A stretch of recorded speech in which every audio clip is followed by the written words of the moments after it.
असगर ने अपने दोस्त शकील से शर्त जीतकर तरन्नुम से निकाह तो कर लिया था, लेकिन तरन्नुम को जब उसके विवाहित होने का पता चला तो उसने आम औरतों की तरह सामंजस्य करने से इनकार कर दिया और असगर को वह सजा दी जिसकी कल्पना भी वो नहीं कर सकता था। असगर अपने दोस्त शकील की शादी में शरीक होने रामपुर गया। स्कूल के दिनों से ही शकील उसके करीबी दोस्तों में शुमार होता था, सो दोस्ती निभाने के लिए उसे जाना मजबूरी लगा था। शादी की मौजमस्ती उसके लिए कोई नई बात नहीं थी और यूं भी लड़कपन की उम्र को वो बहुत पीछे छोड़ आया था। शकील कॉलेज की पढ़ाई पूरी करके विदेश चला गया था। पिछले कितने ही सालों से दोनों के बीच चिट्ठियों द्वारा एक दूसरे का हालचाल पता लगते रहने से वे आज भी एक दूसरे के उतने ही नज़दीक थे जितना 10 बरस पहले। असगर को दिल्ली से आया देख शकील खुशी से भर उठा। वाह, अब लगा शादी है, वरना तेरे बिना पूरी रौनक में भी लग रहा था कि कुछ कसर बाकी है। तुझसे मिलकर पता लगा क्या कमी थी। वाह, क्या विदेश में बातचीत करने का सलीका भी सिखाया जाता है या ये संवाद भाभी को सुनाने से पहले हम पर आजमाए जा रहे हैं? अरे असगर, जब तुझे ही मेरे जज्बात का यकीन ना आ रहा हो तो वो क्यों करेगी मेरा यकीन जिसे मैंने अभी देखा भी नहीं? शकील असगर के कंधे पर हाथ रखते हुए बोला। बातें करते करते जैसे ही दोनों कमरे के अंदर आए, असगर की निगाहें पल भर के लिए दीवान पर किताब पढ़ती एक लड़की पर अटक कर रह गईं। शकील ने भांपा, फिर मुस्करा दिया। बोला, आपसे मिलिए, ये हैं तरन्नुम, हमारी खालाजाद बहन, और आप हैं असगर कुरैशी, हमारे बचपन के दोस्त, दिल्ली से तशरीफ ला रहे हैं। दुआ सलाम के बाद वो नाश्ते का इंतजाम देखने अंदर चली गई। असगर के ख्याल जैसे कहीं अटक गए। शकील ने उसे भांप लिया। क्यों साहब, क्या हुआ? कुछ खो गया है या याद आ रहा है? ये भी पढ़ें। अपना अपना मापदंड। असगर कुछ नहीं बोला, बस एक नज़र शकील की तरफ देखकर मुस्करा भर दिया। शादी के सारे माहौल में जैसे तरन्नुम ही तरन्नुम असगर को दिखाई दे रही थी। उसे बिना बात ही मौसम, माहौल सभी कुछ गुनगुनाता सा लगने लगा। उसके रंग ढंग देखकर शकील को मजा आ रहा था। वह छेड़खानी पर उतर आया। बोला, असगर यार, अपनी दुनिया में वापस आ जाओ। कुछ बहारें देखने के लिए होती हैं, महसूस करने के लिए नहीं, क्या समझे? भई, ये औरतों की आज़ादी के लिए नारा बुलंद करने वालियों की अपने कॉलेज की जानी-मानी सरगना है। तुम्हारे जैसे बहुत आए और बहुत गए, इसे कुछ असर होने वाला नहीं है। लगानी है शर्त? असगर ने चुनौती दी। अगर शादी तक करके न दिखा दूं तो मेरा नाम असगर कुरैशी नहीं। शकील ने उसे छेड़ते हुए कहा। मियाँ, लोग तो नींद में ख्वाब देखते हैं, आप जागते में भी। बकवास नहीं कर रहा मैं, असगर ने कहा। बोल, अगर शादी के लिए राजी कर लूं तो? ऐसा, शकील ने उकसाया, जो नई गाड़ी लाया हूं ना, उसी में इसकी डोली विदा करूंगा, क्या समझा? ये वो तिल है जिसमें तेल नहीं निकलता। और इस चुनौती के बाद तो असगर तरन्नुम के आसपास ही नजर आने लगा। अचानक ही एक से एक शेर उसके होठों पर और हर महफिल में गज़लें उसकी फनाओं में बिखर रही थीं। शकील हैरान था। ये तरन्नुम जो हर आदमी को आदमी की ज़ात पर लानत देती थी, कैसे अचानक ही बहुत लजीली शर्मिली ओस से भीगे गुलाब सी धुली धुली नजर आने लगी। घर में उसके इस बदलाव पर हल्की सी चर्चा जरूर हुई। शकील के साथ तरन्नुम के अब्बा अम्मी उससे मिलने आए। शकील ने कहा, ये तुमसे कुछ बातचीत करना चाहते थे, सो मैंने सोचा अभी ही मौका है, फिर शाम को तो तुम वापस दिल्ली जा ही रहे हो। असगर हैरान होकर बोला, किस बारे में बातचीत करना चाहते हैं? तुम खुद ही पूछ लो, मैं चला। फिर अपनी खाला शहनाज की तरफ मुड़कर बोला, खालू, देखो, जो भी बात आप तफसील से जानना चाहें उससे पूछ लें, कल को मेरे पीछे नहीं पड़िएगा कि फलां बात रह गई और ये बात दिमाग में ही नहीं आई। इसके बाद शकील कमरे से बाहर हो गया। असगर ने कहा, आप मुझसे कुछ पूछना चाहते थे, पूछिए। शहनाज बड़ा अटपटा महसूस कर रही थीं। उन्हें समझ नहीं आ रहा था कि वे क्या सवाल करें।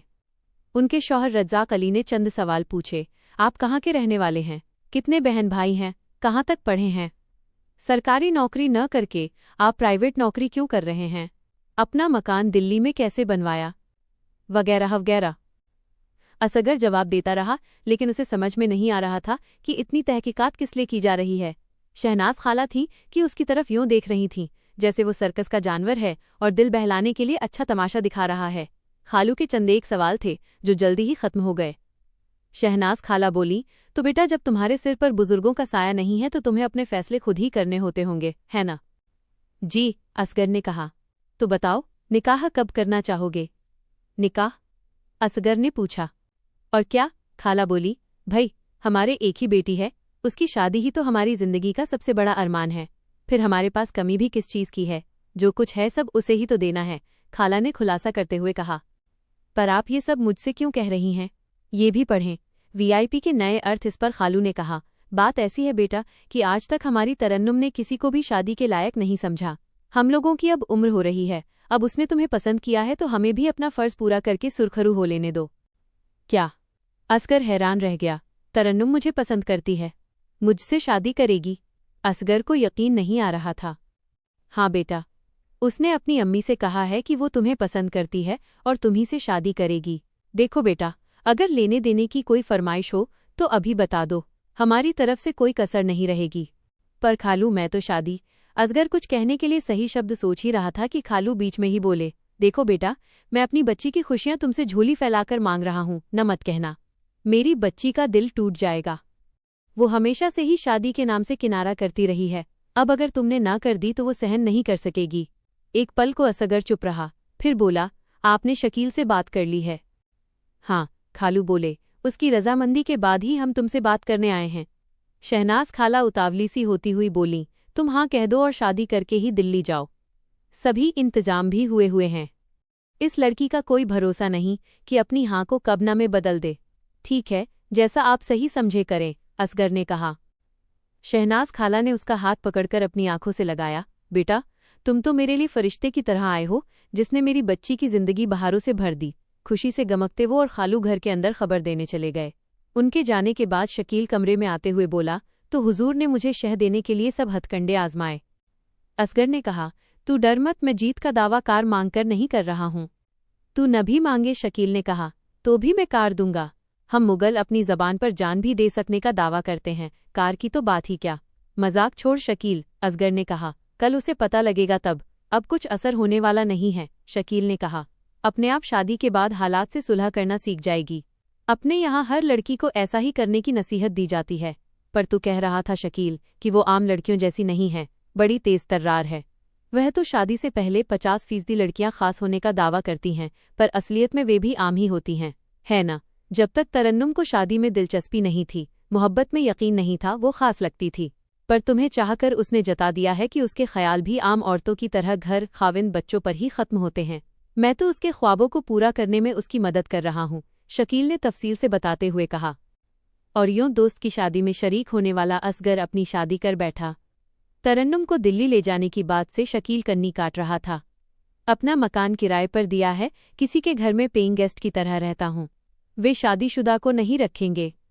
इंतजाम करके जल्दी ही बुला लेने का वादा करके असगर दिल्ली वापस चला आया। तरन्नुम ने जब घर का पता मांगा तो असगर बोला, घर तो अब बदलना ही है, दफ्तर के पते पर चिट्ठी लिखना। और वादे और तसल्लियों की डोर थमाकर असगर दिल्ली चला आया। 7-8 महीने खतों के सहारे ही बीत गए। घर मिलने की बात अब खटाई में पड़ गई। किराएदार घर खाली नहीं कर रहा था, इसलिए मुकदमा दायर किया है।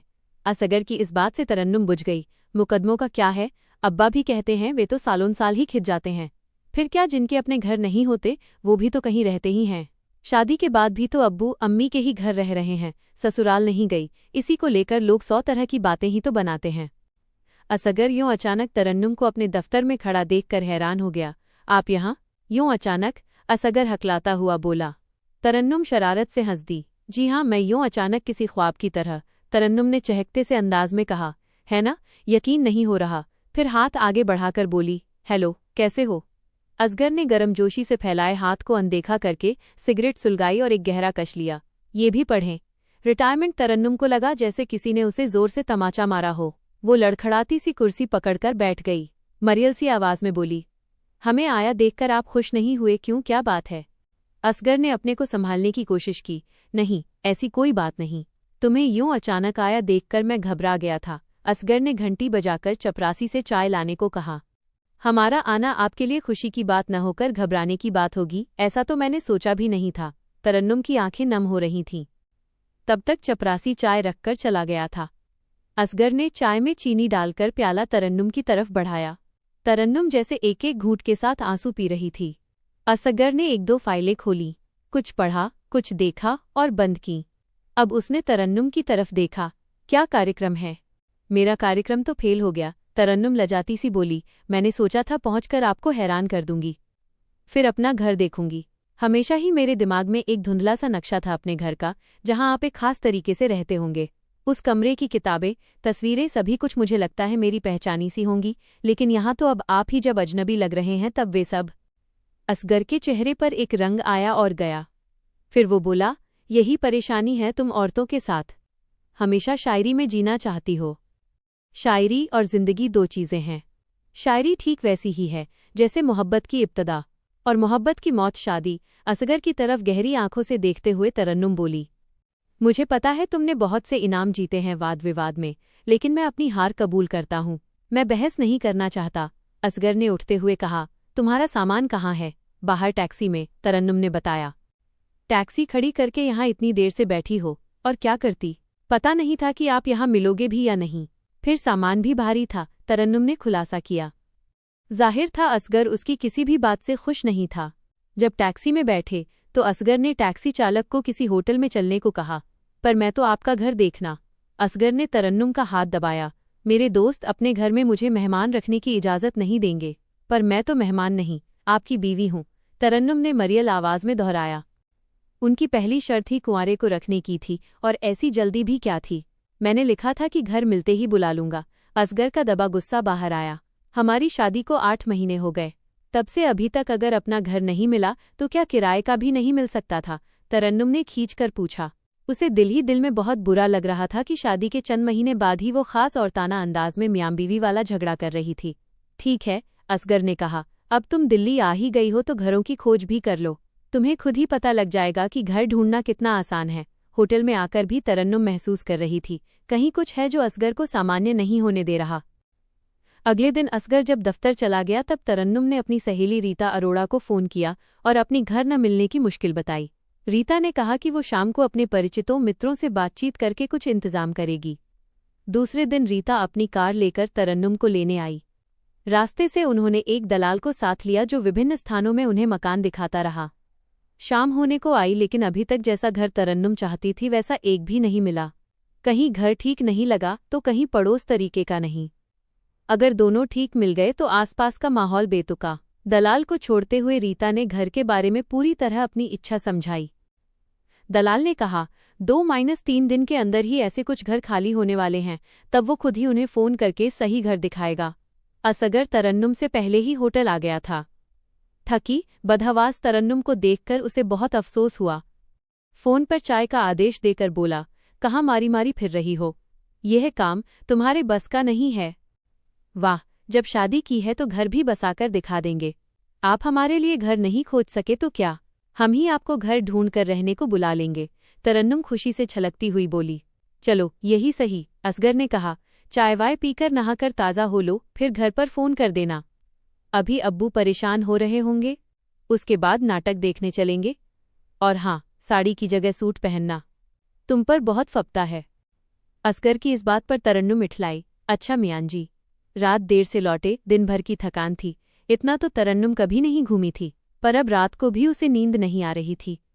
कल देखे जाने वाले घरों के बारे में वो तरह तरह के सपने संजो रही थी। उसका अपना घर, उसका अपना खोजा घर। ये भी पढ़ें। परीक्षाफल नाश्ते के बाद असगर दफ्तर चला गया। तरन्नुम रीता के इंतजार में तैयार होकर बैठी उपन्यास पढ़ रही थी। उसका मन सुबह से ही किसी भी चीज में नहीं लग रहा था। होटल भला घर हो सकता है कभी? उसे लग रहा था जैसे वो मुसाफिरखाने में अपने सामान के साथ बैठी अपनी मंजिल का इंतजार कर रही है, और गाड़ी घंटों नहीं, हफ्तों की देर से आने का सिर्फ ऐलान ही कर रही है, और हर पल उसकी बेचैनी बढ़ती ही जा रही है। अचानक फ़ोन की घंटी से जैसे वह गहरी सोच से जाग उठी। रीता ने होटल की लॉबी से फ़ोन किया था। रीता की आवाज़ खुशी से खनक रही थी। तरन्नुम ने झटपट पर्स उठाया और लॉबी में आ गई। रीता ने बाहर आते आते कहा, आज ही सुबह बिन्नी दी का फ़ोन आया था। उनके पड़ोस में कोई मुस्लिम परिवार है, उन्हीं की कोठी का ऊपरी हिस्सा खाली हुआ था।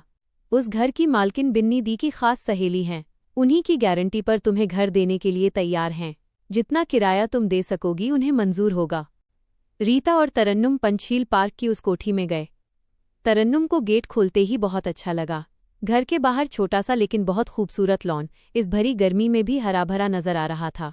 घंटी की आवाज़ सुनते ही हमउम्र जुड़वा 3 साल के नन्हे बच्चे, एक पमेरियन कुत्ता और नौकर चारों ही दरवाजे पर लपके। जाली के दरवाजे के अंदर से ही नौकर बोला, आप कौन, कहाँ से तशरीफ़ ला रही हैं? रीता ने कहा, जाकर मालकिन से बोलो बिन्नी दी ने भेजा है। नौकर ने दरवाज़ा पूरा खोलते हुए कहा, आइए, वे तो सुबह से आपका ही इंतज़ार कर रही हैं। बैठक कक्ष सजाने वाले की नफासत की दाद दे रहा था, जैसे हर चीज अपनी सही जगह पर थी। यहाँ तक कि खरगोश की तरह सफेद कुर्ते पाजामे में उछल कूद मचाते बच्चे भी जैसे इस कमरे की सजावट का हिस्सा हों। उन्हें बैठे 5 मिनट ही बीते होंगे कि कमरे का पर्दा सरका। आने वाली को देखकर रीता झट से उठी। हाय निकहत आपा, कितनी प्यारी दिख रही हैं आप इस फालसाई रंग में। निकहत हंस दी। आज ज्यादा ही सुंदर दिख रही हूँ। गरज की मारी आ गई, वरना तो बिन्नी के पास आकर गुपचुप से चली जाती है, कभी भूले से भी यहाँ तशरीफ नहीं लाई। क्यों बिन्नी के साथ ईद पर नहीं आई थी? रीता ने सफाई देते हुए कहा। पर अभी तो ईद भी नहीं और नया साल भी नहीं। खैर इनायत है, गरज से ही सही आई तो निकहत ने कहा। और सुनाओ, कैसा चल रहा है तुम्हारा कामकाज? वहां से आजकल छुट्टी ले रखी है, इनसे मिलिए। ये है मेरी सहेली तरन्नुम, रामपुर से आई हैं। इनके शौहर यहाँ पर हैं। अपना मकान है, लेकिन किराएदार खाली नहीं कर रहे हैं। शादी को 8-10 महीने होने को आए, लेकिन अब तक मियाँ का साथ नहीं हो पाया। किराए पर ढंग का घर मिल नहीं रहा और होटल में रहते 5-7 दिन हो गए। बिन्नी दी से बात की तो उन्होंने आपके घर का ऊपरी हिस्सा खाली होने की बात कही। सुनते ही मैं तुरंत इन्हें खींचती आपके पास ले आई। रामपुर में किसके घर से हैं आप? निकहत ने पूछा। वहाँ बहुत बड़ी जमींदारी है मेरे अब्बू की। क्या आप भी वहीं से हैं? तरन्नुम ने पूछा। नहीं, मैं तो कभी वहां गई नहीं। पिछले साल मेरे शौहर गए थे अपने दोस्त की शादी में। मैंने सोचा शायद आप उन्हें जानती होंगी। किसके यहाँ गए थे? रामपुर में हमारे खानदानी घर ही ज्यादातर हैं। अब नाम तो मुझे याद नहीं होगा। क्या लेंगी आप, चाय या ठंडा? वैसे अब थोड़ी देर में ही खाना लग रहा है। आपको हमारे साथ आज खाना जरूर खाना होगा। हमारे साहब तो दौरे पर गए हैं। बच्चों के साथ 5-6 दिन से खिचड़ी दलिया खाते खाते मुंह का स्वाद ही खराब हो गया। रीता को तो हैदराबादी बिरयानी पसंद है, साथ में मुर्ग मुसल्लम भी। मैं जरा रसोई में खाने पीने का इंतजाम देख लूं। नौकर नया है, वरना मुर्गे का भरता ही बना देगा। तब तक आप ये एल्बम देखिए। रीता अपनी पसंद का रिकॉर्ड लगा लो, कहती हुई निकहत अंदर चली गई। तरन्नुम ने एल्बम खोला और उसकी आंखें असगर से मिलते जुलते एक आदमी पर अटक गईं। अगला पन्ना पलटा। निकहत के साथ असगर जैसा चेहरा, अलग अलग जगह, अलग अलग कपड़े, पर असगर से इतना कोई मिल सकता है, वो सोच भी नहीं सकती थी। उसने रीता को फोटो दिखाकर पूछा, ये हजरत कौन है? क्यों, आंखों में चुभ गया है क्या? रीता हंस दी। संभल के, ये तो निकहत दीदी के पति हैं। है ना व्यक्तित्व, जोरदार, मल्टीनेशनल कंपनी में काम करते हैं। असल में इनके माँ बाप जल्दी ही गुजर गए। निकहत अपने माँ बाप की इकलौती बेटी थी, जिस पर लंबी चौड़ी जमीन जायदाद, बस समझो लॉटरी ही लग गई इन साहब की। नौकरी भी निकहत के अब्बू ने दिलवाई थी। तरन्नुम को अब न गज़ल सुनाई दे रही थी और न ही कमरे में बच्चों की खिलखिलाती हंसी का शोर। वो एकदम जमी बर्फ सी सर्द हो गई। दिल की धड़कन का एहसास ही बताता था कि सांस चल रही है। निकहत ने जब खाने के लिए बुलाया तब वो जैसे किसी दूसरी दुनिया से लौट कर आई। आप बेकार ही तकल्लुफ में पड़ गईं, हमें भूख नहीं थी, उसने कहा। तो क्या हुआ, आज का खाना हमारी भूख के नाम पर ही खा लीजिए। हमें तो आपकी सोहबत में ही भूख लगाई है। रोशनी सा दमकता चेहरा, उजली धूप सी मुस्कान। तरन्नुम ठगी सी देखती रही, फिर बोली, आपके पति कितने खुशकिस्मत हैं, इतनी सुंदर बीवी, तिस पर इतना बढ़िया खाना। अरे आप तो बेकार ही कसीदे पढ़ रही हैं। अब इतने बरसों के बाद तो बीवी एक आदत बन जाती है जिसमें कुछ समझने बूझने को बाकी ही नहीं रहता। पढ़ी किताब सी उबाऊ, वरना क्या इतने इतने दिन मर्द दौरे पर रहते हैं? बस उनकी तरफ से घर और बच्चे संभाल रहे हैं, यही बहुत है। निकहत ने तश्तरी में खाना परोसते हुए कहा। कहाँ काम करते हैं कुरैशी साहब? तरन्नुम ने पूछा। कटलर हैमर में उनका दफ्तर कनाट प्लेस में है। असगर पहले इतना दौरे पर नहीं रहते थे जितना कि पिछले 1 बरस से रह रहे हैं। असगर, तरन्नुम ने दोहराया। हाँ, मेरे शौहर। आपने बाहर तख्ती पर कुरैशी देखा था। अ से असगर ही है। हमारे बच्चे हंसते हैं। अब्बू, अ से अनार नहीं, हम अपनी अध्यापिका को बताएंगे। अ से असगर। फिर प्यार से बच्चे के सिर पर धौल लगाती बोली, मुस्कराओ मत, झटपट खाना खत्म करो, फिर टीवी देखेंगे। अरे तरन्नुम, तुम कुछ उठा नहीं रही? रीता ने तरन्नुम को हिलाया। खा तो रही हूँ। क्यों, खाना पसंद नहीं आया? निकहत ने कहा। सच तरन्नुम, मैं भी बहुत भुलक्कड़ हूँ। बस अपनी कहने की रौ में मुझे दूसरे का ध्यान ही नहीं रहता। खाना सुहा नहीं रहा तो कुछ फल और दही ले लो। ना दीदी, मुझे असल में भूख थी ही नहीं, वो तो खाना बढ़िया बना है सो इतना खा गई। अच्छा, अब खाना खत्म कर लो, फिर तुम्हें ऊपर वाला हिस्सा दिखाते हैं जिसमें तुम्हें रहना है। तुम्हारे यहाँ आकर रहने से मेरा भी अकेलापन खत्म हो जाएगा। पर किराए पर देने से पहले आपको अपने शौहर से नहीं पूछना होगा, तरन्नुम ने कहा। वैसे कानूनन ये कोठी मेरी मिल्कियत है, पहले हमेशा ही उनसे पूछकर किराएदार रखे हैं। इस बार तुम आ रही हो तो बजाय दो आदमियों के बीच बातचीत हो, इस बार तरीका बदला जाए। निकहत शरारत से हंस दी। यानी मकान मालकिन और किराएदारनी तथा मध्यस्थ भी इस बार मैं औरत ही रख रही हूँ। राजन कपूर की जगह बिन्नी कपूर वकील की हैसियत से हमारे बीच का अनुबंध बनाएंगी, क्यों? रीता जोर से हंस दी। रहने दो निकहत दीदी, बिन्नी दी ने शादी के बाद वकालत की छुट्टी कर दी। इससे क्या हुआ? निकहत हंसी। उन्होंने विश्वविद्यालय की डिग्री तो वापस नहीं कर दी है। जो काम कभी न हुआ तो वो आज हो सकता है। क्यों तरन्नुम, तुम्हारी क्या राय है? मैं आज शाम तक कागजात तैयार करवाकर होटल भेज देती हूँ।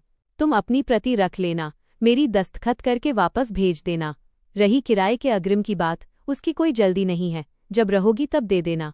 आदमी की जबान की भी कोई कीमत होती है। रीता तरन्नुम को तीसरे पहर होटल छोड़ती हुई निकल गई। ये भी पढ़ें। रीते हाथ शाम को असगर के आने से पहले तरन्नुम ने खूब शोक रंग के कपड़े, चमकदार गहने पहने, गहरा श्रृंगार किया। असगर उसे तैयार देखकर हैरान रह गया। ये पहरावा, ये हावभाव उस तरन्नुम के नहीं थे जिसे वो सुबह छोड़कर गया था। आपको यूं देखकर मुझे लगा जैसे मैं गलत कमरे में आ गया हूं, असगर ने चौंक कर कहा। अब गलत कमरे में आ ही गए हो तो बैठने की गलती भी कर लो, तरन्नुम ने कहा। क्या मंगवाऊं आपके लिए, चाय, ठंडा या कुछ और? तरन्नुम ने लहराकर पूछा। होश में तो हो, असगर ने कहा। हाँ, आंखें खुल गई तो होश में ही हूं, तरन्नुम ने जवाब दिया। आज का दिन मेरी जिंदगी का बहुत कीमती दिन है। आज मैंने अपनी हिम्मत से तुम्हारे शहर में बहुत अच्छा घर ढूंढ लिया है। उसकी खुशी मनाने को मेरा जी चाह रहा है। अब तो अनुबंध की प्रति भी है मेरे पास। देखो, तुम इतने महीने में जो न कर सके वो मैंने 6 दिन में कर दिया। अपना पर्स खोलकर तरन्नुम ने कागज असगर की तरफ बढ़ाए। असगर ने कागज लिए। तरन्नुम ने थर्मस से ठंडा पानी निकालकर असगर की तरफ बढ़ाया। असगर के हाथ कांप रहे थे। उसकी आंखें कागज को बहुत तेजी से पढ़ रही थीं। उसने कागज पढ़े और मेज पर रख दिए। तरन्नुम उसके चेहरे के उतार चढ़ाव देख रही थी, लेकिन असगर का चेहरा सपाट था, कोरे कागज सा। असगर, तुमने पूछा नहीं कि मैंने कागजात में खाविंद का नाम न लिखकर वालिद का नाम क्यों लिखा? बहुत बहकी हुई आवाज में तरन्नुम ने कहा। असगर ने सिर्फ सवालिया नजरों से उसकी तरफ देखा। इसलिए कि मेरे और निकाहत कुरैशी के खाविंद का एक ही नाम है और एल्बम की तस्वीरें कह रही हैं कि हम दोनों बिना जाने ही एक दूसरे की सौतन बना दी गईं।